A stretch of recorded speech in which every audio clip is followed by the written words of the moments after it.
It's the 15th of August, and I'm recording the work that I did yesterday afternoon when I was trying to carry on working towards my set of 3 prints. So I returned back to the original picture and the element shapes that I'm using, which are the neckline, the head shape, which is split, and the shape of the fan. And I did this one, but it's obviously doesn't fit on the page well. And I also felt that this shape here didn't work particularly well. It wasn't clear what it was about. And by a bit of rearranging, I came up with this one, which I quite like. It's a sort of it's got something of Modigliani about it, and I realised that I could use the shape of the corner of the fan to actually make a sort of a nose and brow on this figure shape. So that's better, but I think the fan here is too low in terms of making that into a face. It needs to go up and to the right a bit, and the space here isn't right. The neck sort of sticks out awkwardly and doesn't curve into the head, but that's a better attempt at it. So then I did this one, which I think is much better at making the sort of contours of the face. I also like this little shadow in here better. That works well for me. I had a question mark over to what to do at this corner because to start with I hadn't taken the shading right out to the edge, and that looked quite good actually, leaving that bit open. So I might go back to leaving that as a consideration. Got the fan shape there, and the whole thing being more compact is better. But I did wonder about whether to turn this into a right angle, so it became a sort of a quadrant of a circle, which would be a more geometric shape.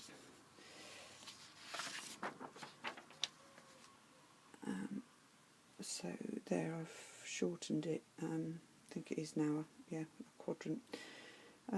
So that's got something about it. I've again just amended that shape there, but it still works quite well as a head. So it's definitely semi-abstract because it's clear what it is, but again I think it's kept the sort of elements of the original picture of the head hiding behind a fan. So I was trying to work out and think about what it could be as a series. So either it could be the link could be a picture using one head or 2 heads, and then 3 heads would be obvious, but and this worked well with 4. I like the way it fits onto the paper. So 1 head, 2 head and multiple heads could be the series, or the series could be using the different shapes, so that I use the head shape and I use the neck shape or the fan shape. And I did try playing around with the fan shape, but I couldn't really get anything very interesting out of it, although the way to do that I suppose would be through layering colours. But I did start playing with the shoulder shape and putting those all on and layering those up, and that turned into something completely different. It's either a sort of a Saxon Viking mask, or it's something after Georgia O'Keeffe. I'm not quite sure, somewhere between the two. But that was the first one I did, and then I did these. That one, which that's quite interesting because it makes a sort of a complete sort of block shape.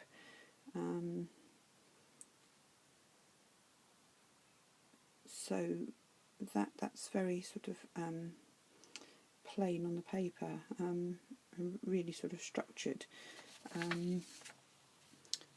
but a little bit predictable, not very exciting. And again, I was just looking at this sort of the Georgia O'Keeffe, the sort of vaginal flower effect of that one.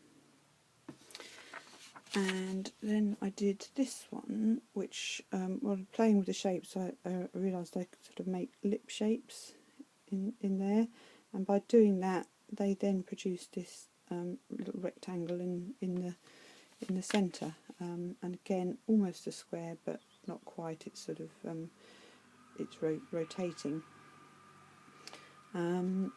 So I thought that was a more exciting shape than that one. And then I started to think about colours and how they would be, but there isn't actually, on this one, there's no overlap with the shape. They're tessellated, but there's no overlap, so I wouldn't get anything different happening with the colours. They would be as they were.